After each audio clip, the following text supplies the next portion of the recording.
Voilà, là maintenant on va laisser reposer la pâte comme il faut, c'est-à-dire on va la laisser quelques minutes se détendre.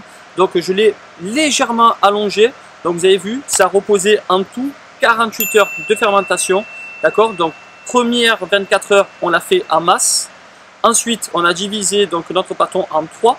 Si on avait plus de pâte, ben, on aurait divisé peut-être en plus. Et si on a moins de pâte, ben, on fait en moins. Ça, c'est en fonction de la quantité de farine que vous voulez envoyer, d'accord. Ces 3 pâtons, on les a boulés, on les a bien protégés et on l'a laissé reposer encore pendant 24 heures. Donc on est déjà à 48 heures de fermentation.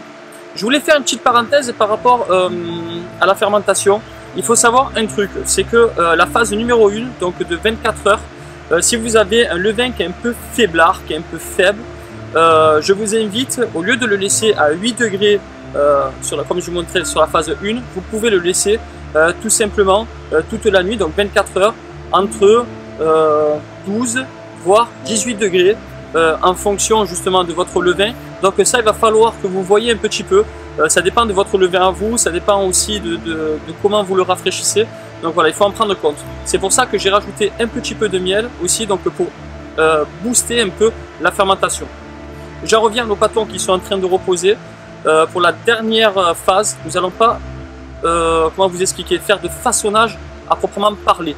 Le façonnage, vous savez, c'est le morceau de pâte qu'on enroule, comme ça, je fais le geste là, pour faire cette forme de baguette.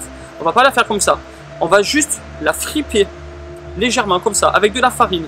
On va créer des petits plis, mais sans trop dégazer votre pâton. Le but, c'est de garder un maximum de gaz à l'intérieur, d'accord, et de garder un maximum d'arôme.